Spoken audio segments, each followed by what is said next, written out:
his friend at school who's like, you were wearing a Ubik shirt. Yeah. I was like, how do you know Ubik? You're like,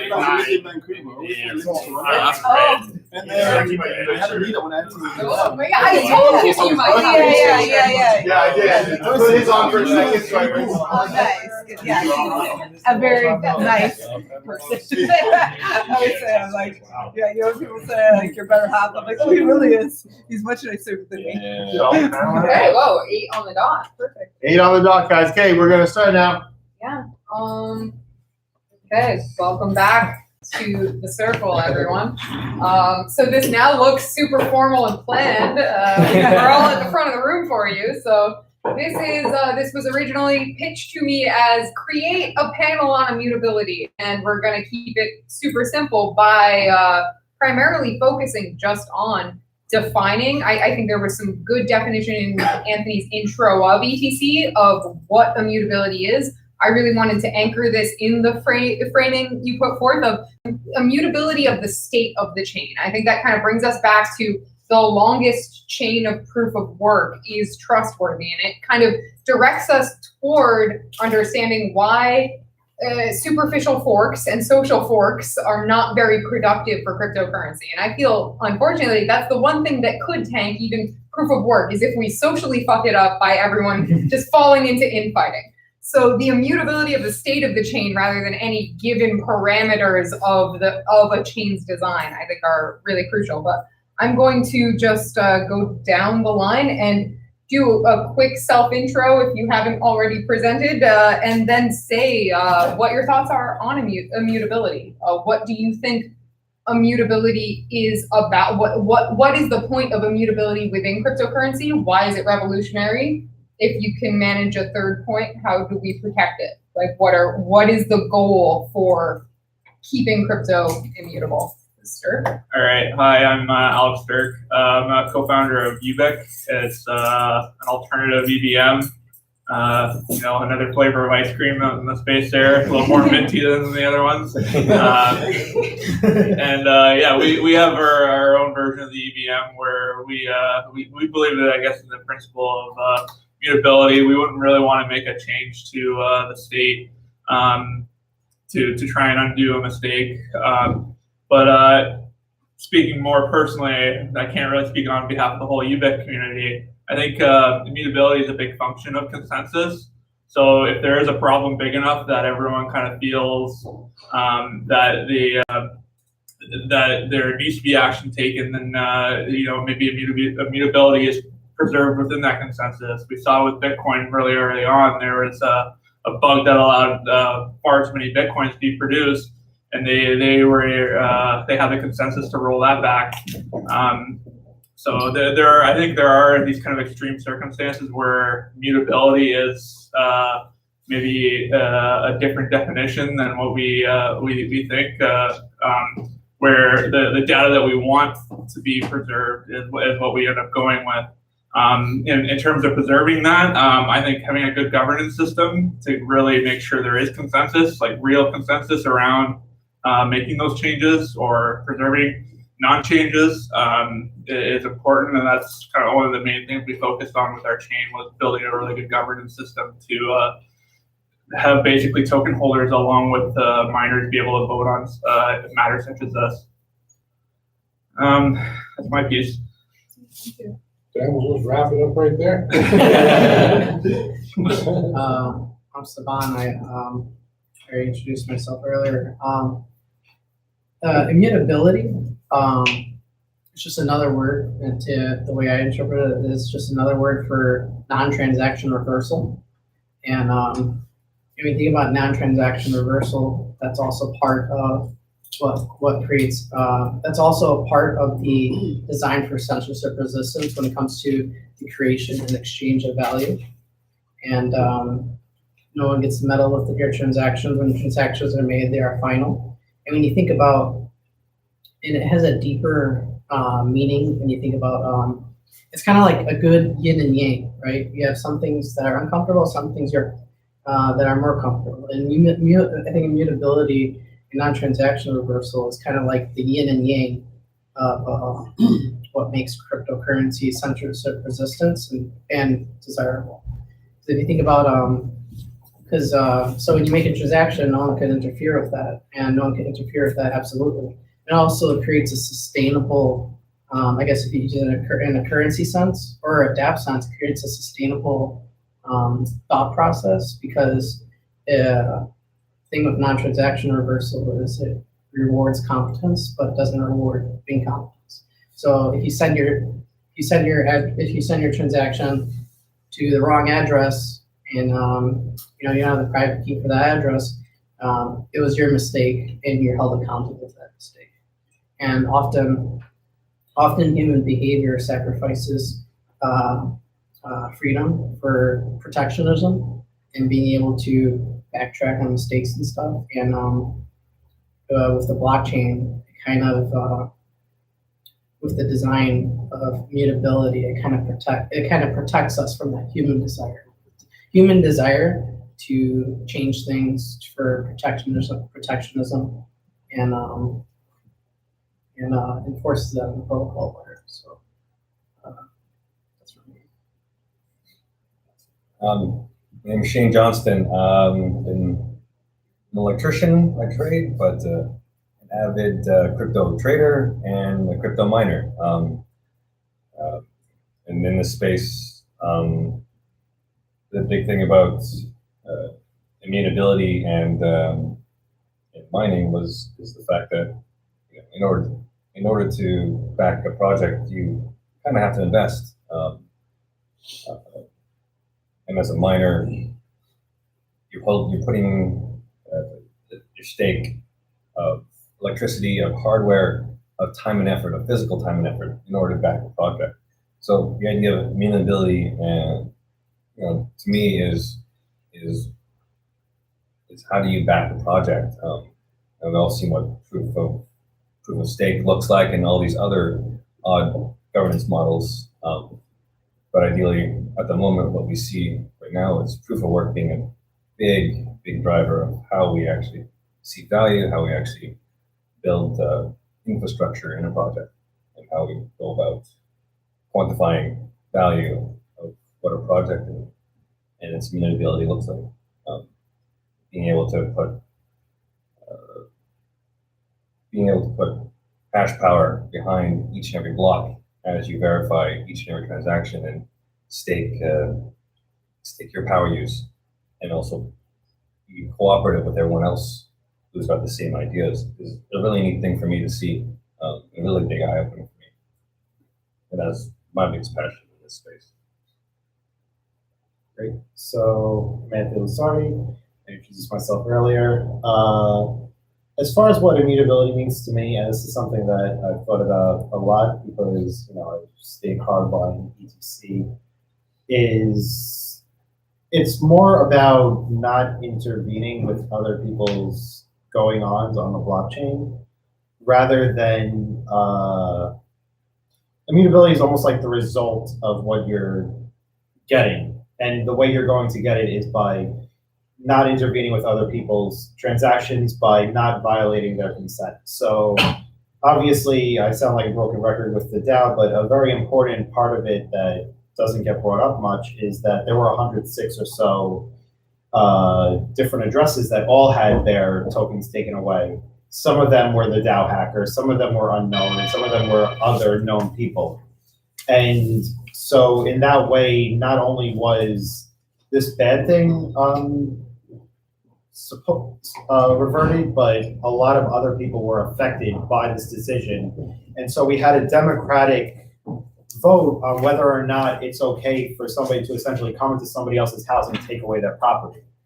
And that's why immutability is so important to me. But I think when we say immutability, the word has kind of lost all meaning, and it gets applied to everything, and all of a sudden we're not allowed to, add a revert opcode that makes programmers' lives easier because that violates immutability. That's not the same thing.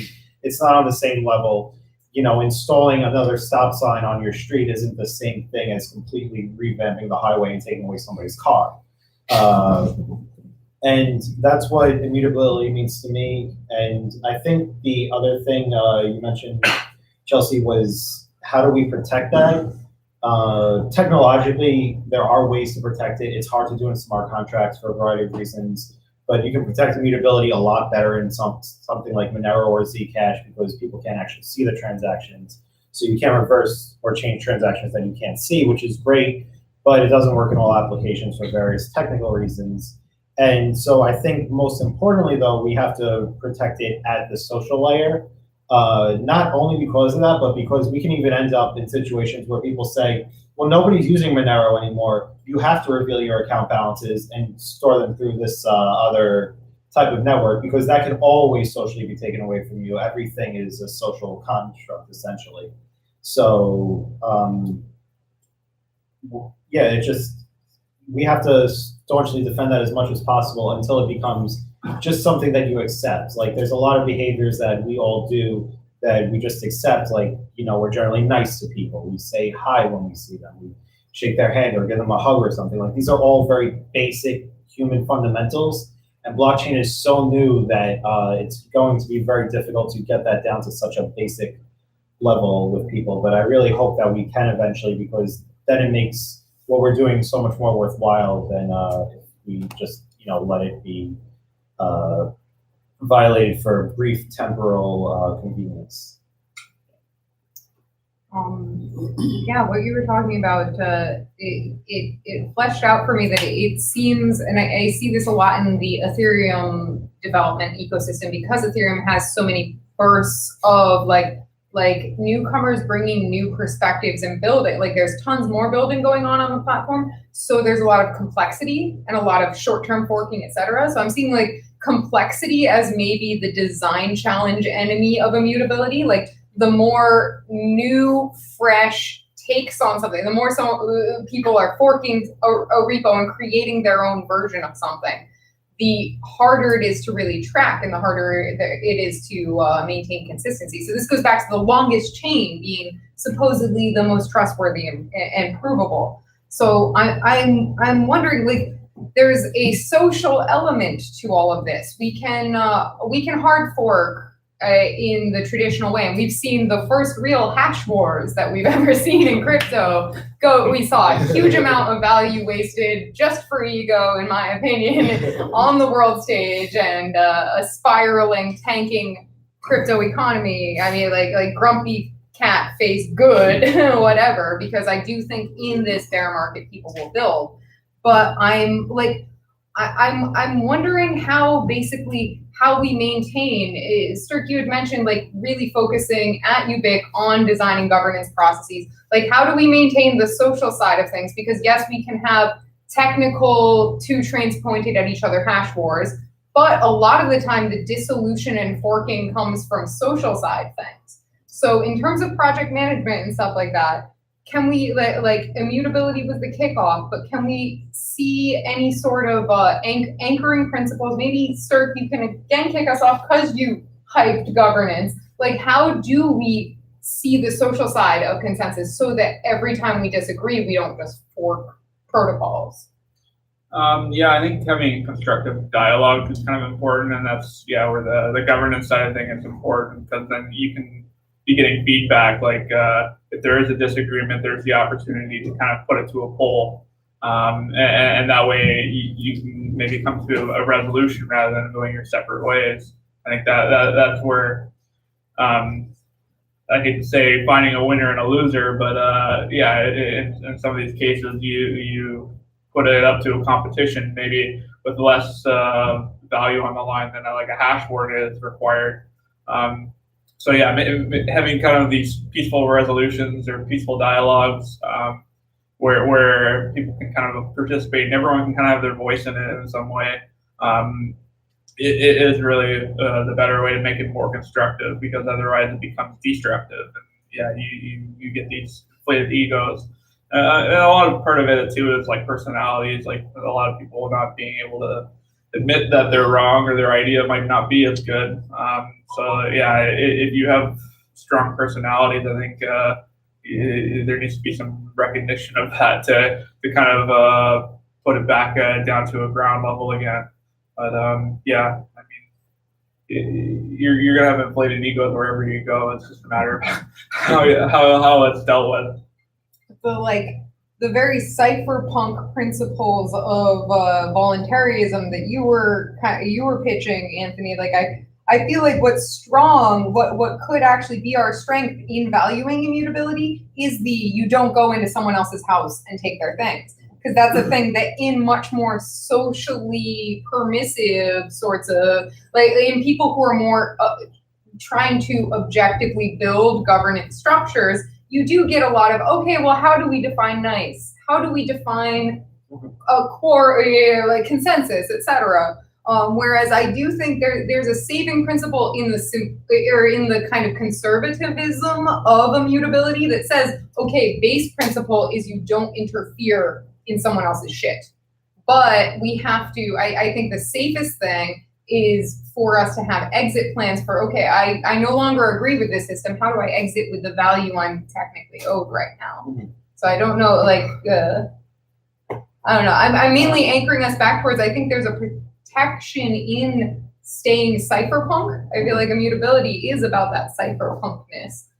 So which is kind of libertarian. Yes, somewhat. So I guess my perspective on it is I'm very staunchly anti-governance of blockchains, particularly active governance. What I see is worked is you move the conflicts to the social layer. So like right now, conflicts when they play out on ABC and SV, for example, they split so quickly, so immediately, because I guess they all had their own little groups, and they didn't like each other much at all. And I think that ends up so what you end up with is I think you end up with a lot of these forks not because people have disagreements. People do have disagreements. You end up with these forks because one group controls all the ways you can talk to each other about this. One group controls all your subreddits, all your major Twitter accounts, all your websites and forums and everything, and that's what leads to splits. Gonna pitch ECC here. We're not an ICL, so I believe that's okay. You literally have the word cooperative in your name, so I think you're cool. The way we do it is every single person has ultimate ownership of a different thing. So there's very little that if I wanted to push something, such as rebranding the name Ethereum Classic to something else, I couldn't effectively do it without getting a lot of other people to agree. And I could go and try and hard fork or that type of thing, but I think a hard fork is kind of like this measure of last resort when people feel there's no other way to do it. They just say, fuck it, we'll do it live. And they go out and they hard fork. How was the name chosen? How was Ethereum Classic chosen? Yeah. Kind of organically. So I was also one of the people who for the first week or two had no idea ETC was even continuing until I found it, which was great. But it was kind of organic, and also the exchanges refused to call us Ethereum, even though we hadn't forked or changed anything. And so the name Classic just came about, and they just kind of gave it to us. I don't know I don't recall what the exact history is, but that's where it comes from. Is what's in a name? Yeah. Well, I'd say with that fork too was the market was also in favor of you guys, where miners were actually actively switching. There was an actual value associated to the community that you guys already had or developed, or you're trying to foster and push through here. I mean, the market kind of has its pros and cons. It's a bit maybe out there for what people understand, but you can actually price in good behavior and bad behavior. And I'd say, in the midst of all that, there was also a price for good behavior, however you looked about it. Yeah. And just one more thing to add, the cost for Ethereum to do the hard fork socially wasn't very high, because if they did the hard fork, they weren't going to lose their subreddits, they weren't going to lose their websites or forums. They did the hard fork and they didn't lose any of that. And on the ETC side, we've lost all of it and we've had to work really hard to rebuild it. So distributing social costs to forking, I think, is a very good way to keep people on the same page and make sure that when a change happens, there's ample agreement to it rather than, partially. Yeah, there was a short timer too for this. Yeah, about 28 or 30 days or something. Yeah. I was gonna say about when you mentioned protecting, what was it, protecting the social layer, things, immutability. Is that kind of a question? I wrote down a quote from Anthony that moving conflicts to the social layer, and I'm completely sub-distracted by how eloquent that is as a concept. So I don't know what my original. I was just revolving it. Like immutability and forks in the social layer. Arguments. Social layer forks are just arguments. You had a fork 5-6 months ago. Yeah, exactly. And do we call it a Yaz? I say we do. We call it a Yaz. So when you look at forks, some people don't like them, but you have to have them in order to protect the human right to deviate to your own collective. And you have every right to choose a different path if you want to. And that's why we have forks. And whichever chain does not permit forks is the most will be the most totalitarian chain. Because the thing about forks, like, you might disagree with some people, but we also have something in human behavior, in like real life, called natural selection. And while ETC was like abandoned, it became really strong and it's become very principle based. And the principles that it follows, including with immutability on the social layer, it follows universal preferable principles of alpha and case selective behaviors from like a philosophical behaviorist point of view. So like that's why you see a lot of we see some projects on the ETH or some projects on ETH. So like we're really scared that Ethereum is going to go proof of stake, or hey, there's actually people wanting some censorship in here, and this is not what we signed up for. And so they wanted to come to ETC, and blockchain is still mesh. And the thing with alpha and case selective behavior, it tends to reproduce very small and grow very strongly, while the other side tends to go big, loose on, and then when people say that, immutability is very conservative. I think conservative, when the problem with conservatism is entirely different in one part of the world and entirely different in another part of the world based on a certain principle. And the thing about immutability, it's if you use like a scientific method and try to prove why it's so important, it's almost like a universally good. And whichever chain is going to protect that, and whichever social layer is going to protect that, maybe they'll be outnumbered, because if you look at the majority of people, you look at the majority of governments, we don't live in a decentralized society, at least not yet, and we probably won't, because you look at every country, there's always a form of government, and there's always a form of government forced to enforce certain things, and that's something. And the reason why blockchain is so revolutionary is because it protects us from those human desires to govern, to change things, to protect things. And you can even go and to prove why that censorship is you need a non-transaction reversal in order to have a censorship resistant transaction, right? I send a transaction to someone, they get it indefinitely, and I can't screw around with that. I decided to do that. It was a voluntary thing I did, and that's from human rights principles. That's a good thing. You voluntarily did something. And then when you also think about the human rights perspective, when it comes to so you need immutability for censorship resistance, right? And when you start to violate that, on chain, it kind of protects the human right, or it kind of think about the natural human right of your body, right? No one could go and violate your body without your permission. And censorship resistance and immutability takes that principle on chain. in the day and night. I like that we finally invoked ABC SV because I think it's the most like amazingly dramatic public display we've ever seen of the social side of forking. And the main reason I invoke social forking again is that it basically we've seen some false starts and stuff like the 2x sort of thing. Was it only a year ago? Yeah. Jesus Christ. Okay, yeah, 2x and stuff like that. We've seen some attempts at social or I don't know, social corporate capture of blockchains in Vlad Zampier's sort of methodology of this. I was blown away, by the way, and I still have not gotten an explanation on this. I did not think that dude would think that immutability would be a property of blockchain that would lead to corporate capture. Like that blows me away. Like I think it's the exact. I'm an immutability maximalist, so that like blows my mind. But in terms of immutability, I think we're talking about you've mentioned. I like breaking it down to non-transaction reversal. We're talking about fund recovery. We're talking about human votes interfering with the state of the blockchain.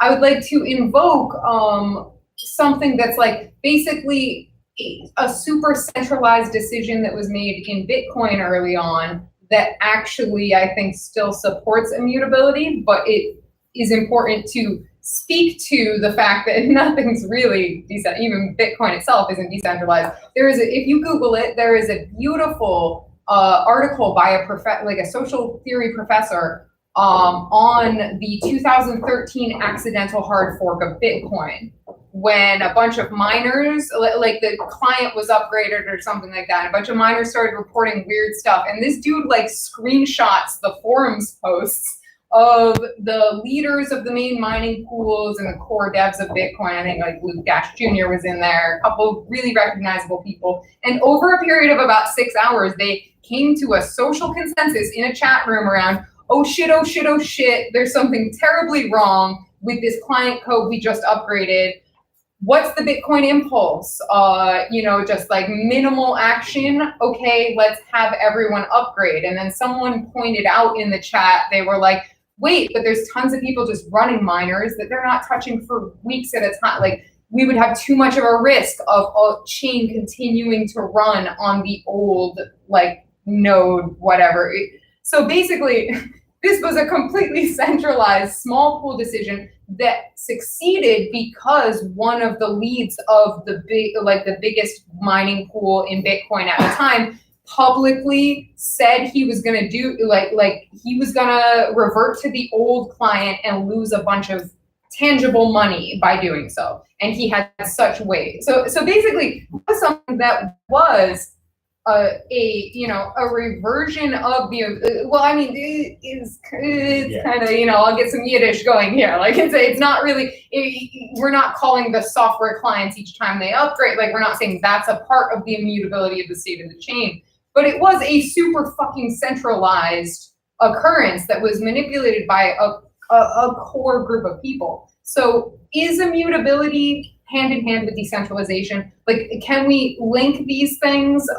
Because I feel like a lot of the time they're kind of inferred to be linked, especially amongst Bitcoin maximalists. So like, oh, we're truly decentralized because we never alter the situation. But that was a social intervention that happened. So to me, that is like the biggest example I know of a social intervention on a proof of work real blockchain that changed the future of it.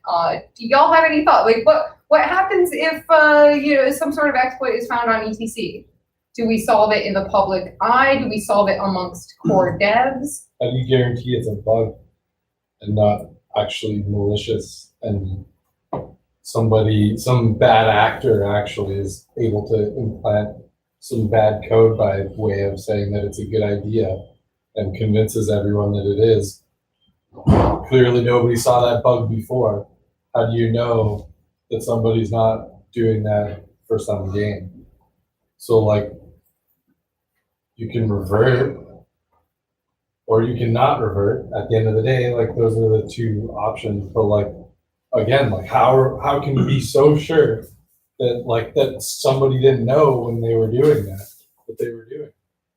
So I mean, like, to me, it comes back to like, if we're talking about billion-dollar market caps, then maybe there should be a more stringent process in place for like who's looking at this shit and like how long, what's the time interval between a large change to the like core network, you know? Like how much time do you allow for people to actually investigate what the implications of a potential change are? So like you can make a change and it might take a really long time for somebody to realize that there's a very large issue with that change. It's like, how long do you wait before you allow I feel it? like you're better zeroing in than I on my own point around like there are proof of work blockchains. There are multiple parties in play here. The core devs of a protocol, you know, like that's kind of where the conversation is centered here. Them playing against like Shane, you have a lot of insider knowledge on like the miners who choose to run code. And then we've also got like the governance of actual users saying, you know, a lot of the time it's just rabble rousing on crypto Twitter right now. But if we concretize, if we make strong like sort of pathways like you're talking about, start to like users saying what they would want, even if they don't have hash power, etc. Like, where do we, each of these groups has power in determining the future of where we're going. And I think one of the things we're often missing is like an accounting of that power and an explicit agreement between all these checks and balances, if you will. Like, we're going on like, you know, principles like Nakamoto consensus that once we've got enough forks, like, you know, none of those forks have Nakamoto consensus. Well, I think just because something is decentralized doesn't mean there's not going to be leaders. Like you're going to have people who kind of rise to the top and are really putting themselves out there with a better skill set than the average person. And I always joke that like Bitcoin is not a pyramid scheme; it's more of a trapezoid scheme. Like there's a much more kind of like level leadership, and if we can kind of have like that level playing field of the people near the top. Like there is still that kind of decentralized power structure where people are able to kind of have checks and balances of each other. Yeah, it's, the importance is just not to put too much of a point on the trapezoid. Like you got to have the kind of distributed leadership amongst people. Like you need to have faith in a large group of people rather than just a couple individuals. But yeah, even say if like a cartel kind of forms, like the idea being that the cartel probably still has the best interest of the network.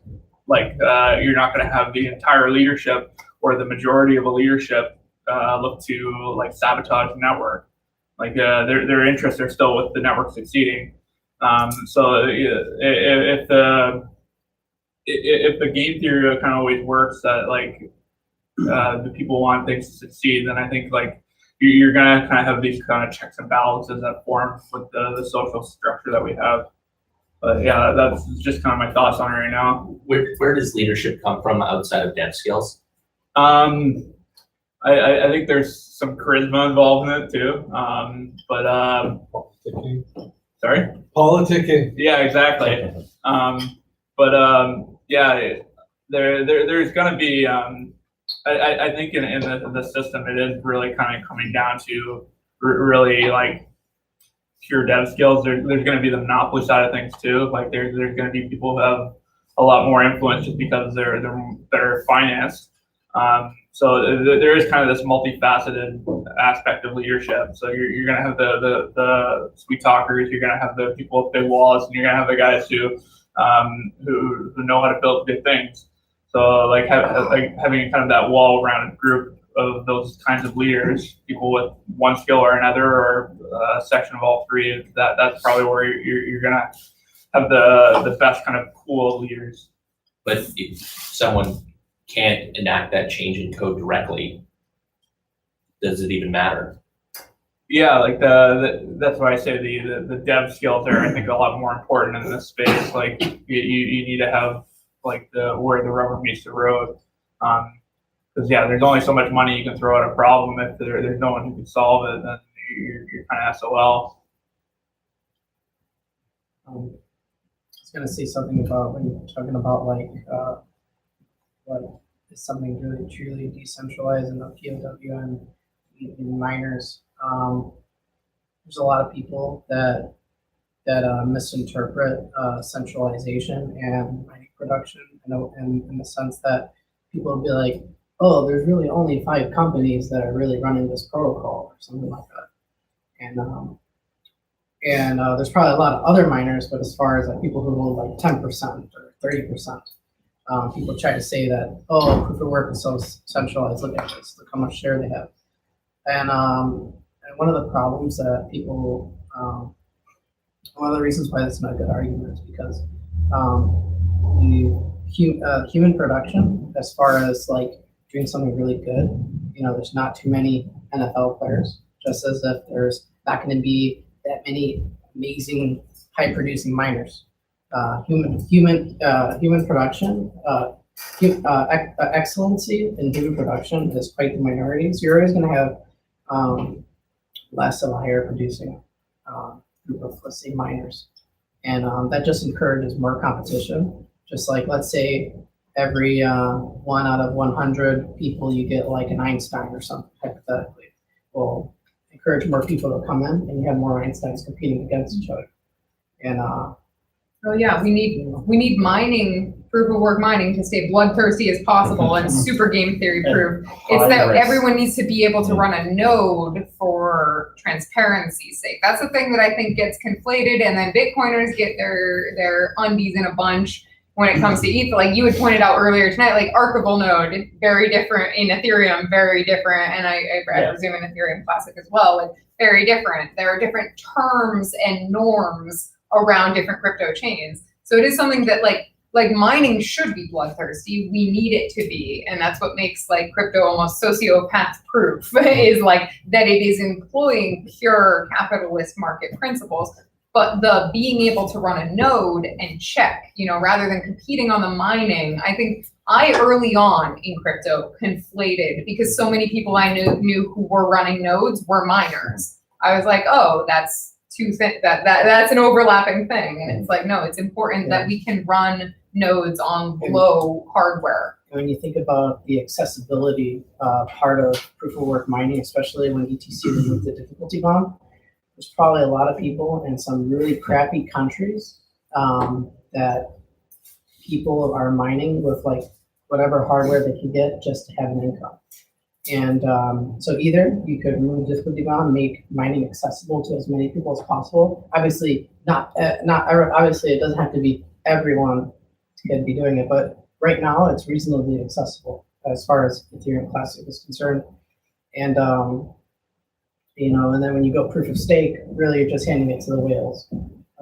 It's like you can hand it out to the whales, or you can hand it out to whales eating each other out. Have them eat each other out, let this network be sovereign. And when a network becomes so big, eventually it's like, people are like, do I really want to spend that much money to try to mess with this network? And that's why proof of work encourages the competition, encourages more miners in the game theory, because it becomes so big and resilient. It's like, it becomes too resource intensive to try to, fuck with things. No way, but. So I think we've gone off a little on a tangent. Earlier you had asked, is immutability and decentralization the same thing? Or are they related? Or are they related? Like, do they need one another? They're definitely related, but I don't think that they're exactly the same thing. So for example, I could take Ring CT and I could throw it on a network called Ripple, which is called Ripple. And, and the transactions on there could effectively be immutable unless they decide to completely take the network down.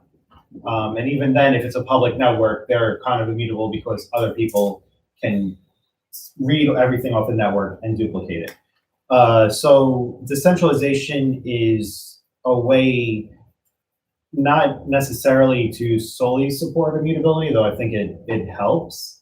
But it's really quite different from immutability. And it's kind of like you can't say just because you're immutable doesn't mean you're decentralized, and just because you're decentralized in your consensus doesn't mean you're immutable. I think we've kind of seen that in a variety of different settings. So I don't know. I think it's interesting. I never really like thought about it. I just spent the last 10 minutes. So happy to get that out. So final thoughts, I think. I have one question. You mentioned that there was an extra 100 addresses associated with the DAO fork that also got the transaction first. Have any of them been identified? Have people come forward and been like, hey, that's me? Yeah, so what happened there was it was somewhere between $5 to $7 million worth of Ether that went into this additional extra Ether fund. And there was, essentially a small group of people who you were going to have to come to them with your private keys and prove that you own this and somehow prove that you weren't the DAO hacker. And they were going to just kind of decide based on that. Like on ETC side, for example, a very long time member, though she's not been active now, Elaine Wu, she had child DAO tokens. She was one of the few people that had child DAO tokens because she was technically competent enough to split them off. She split her own DAO. You know the most amazing part about it that drives me nuts is they hard forked and took this away from her, and she was in one of the only child DAOs that the DAO hacker couldn't get at because she was the only person in it. Those were literally just hers. There was no danger to her DAO tokens at all. The DAO hacker didn't have them, and they just couldn't prove which addresses were which. So they took them all, and it's a really important part of the DAO history that just kind of gets glossed over when you're kind of just focusing on, oh, there was this very evil person and we have to take everything back from them. But there were so many edge cases. Elaine actually has a really good blog post on it on Elaine's Idle Mind. So I encourage people to read it. When you're talking about people like knowing who they are or something, in the Bitcoin paper, the reason for non-track or what's Satoshi wrote or whatever, the person for non-transaction reversal is because if you had to reverse transactions, you had to need to know more about the party than you otherwise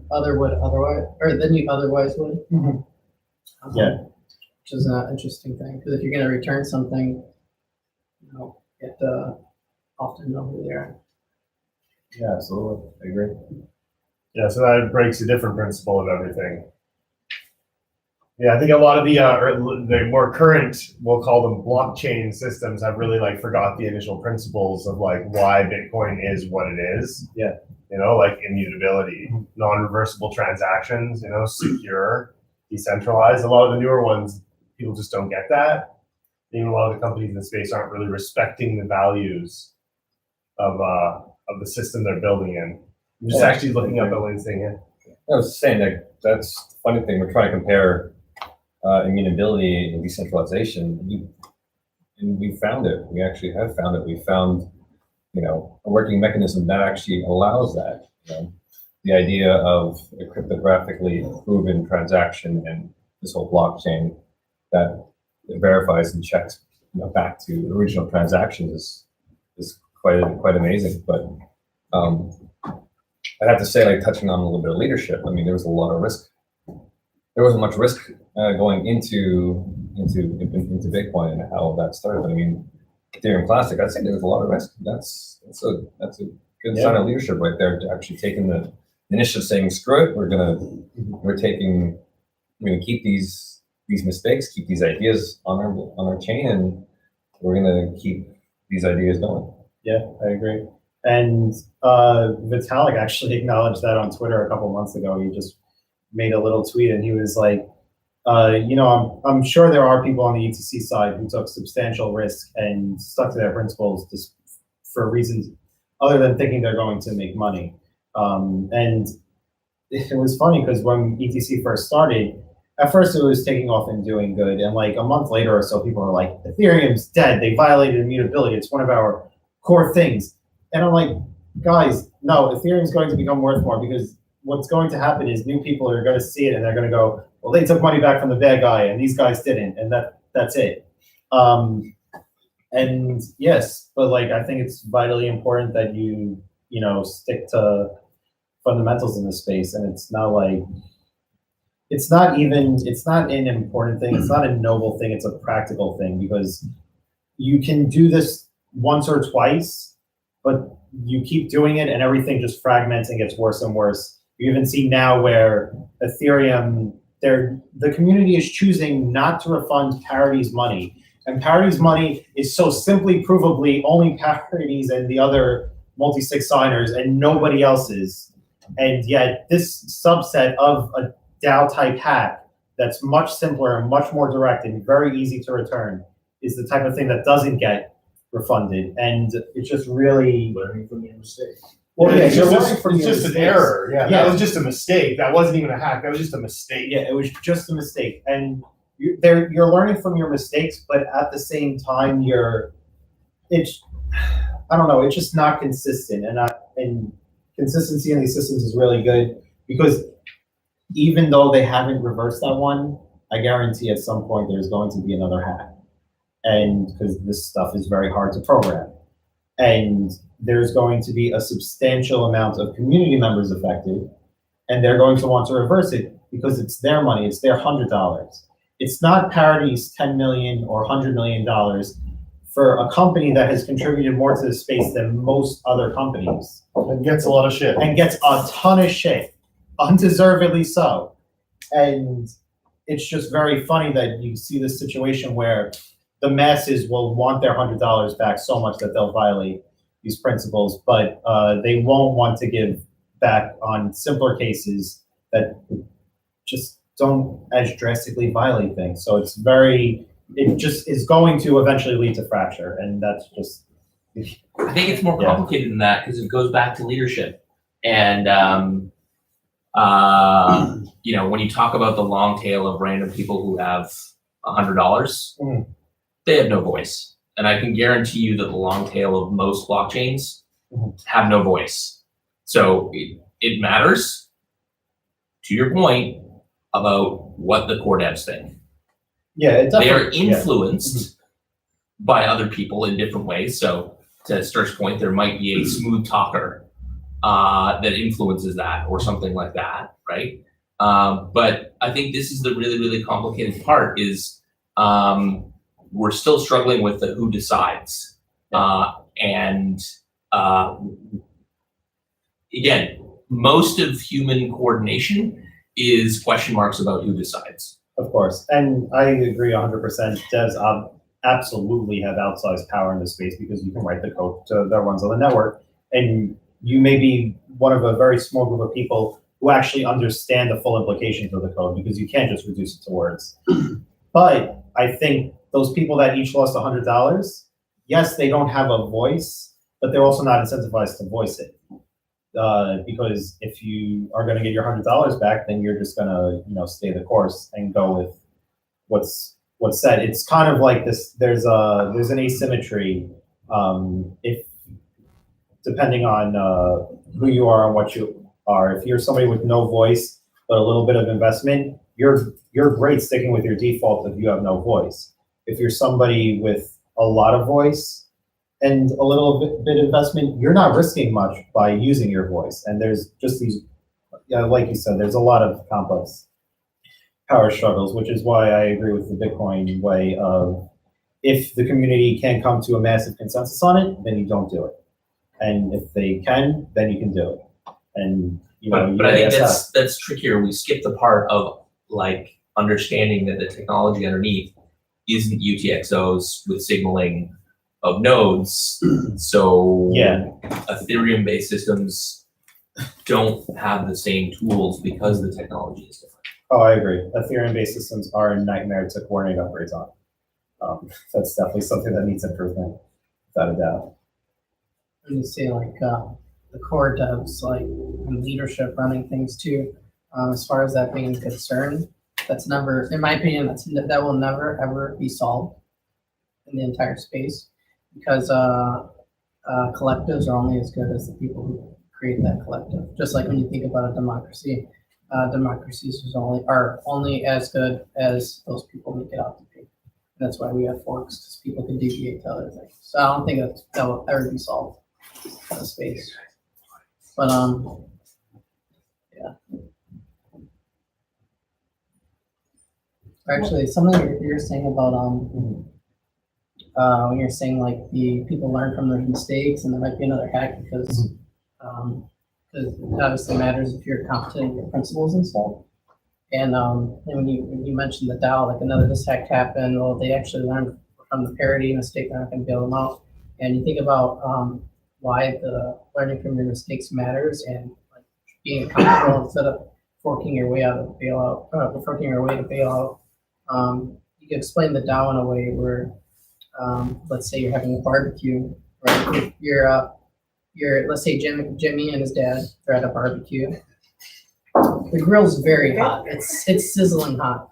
So little Jimmy says, "Ooh, look at it smoking," and then his dad says, "Jimmy, don't touch that. You're gonna burn yourself, and it's gonna hurt a lot." Jimmy saw people burn, like he's watched superhero movies. He's seen the fire and people going crazy, and blah blah. So Jimmy decides to touch the grill, and Jimmy burns his finger, and it hurts really bad. And generally, most of the time, when you get burned from something, so when Jimmy burns himself, what's Jimmy gonna do? He's probably gonna learn from this mistake. He's probably not gonna do it again. He's probably gonna listen to his father a little more, and he's generally gonna become the better version of themselves. So just like, and that's the thing about immutability immutability. It kind of honors that universal principle of becoming the better version of yourself during a time of crisis or a time of doing something incompetent, because you learn from that. And one of the things with blockchain and stuff, and at that time there's different circumstances with where all the money was too. When you're able, like the digital realm of being able to magically erase mistakes, that's kind of like a privilege given in like the digital realm of things. But as far as in principle, it's probably far likely that you're going to be right that there could be another hack or something like that. Because just from Jimmy's experience. I think as we opened with an amazing ice cream metaphor from you, Anthony, of the many, like making sure all the ice creams are made from real milk and not garbage water. We shall close out with Jimmy's barbecue. Because that's Barbecue. So yeah, thank you guys for asking questions. Feel free to mix and ask these folks questions. Okay, I'm gonna stand. I don't need to sit back down. Well, we're I have almost a at question. 9, so I think What do you think of exchanges blacklisting addresses?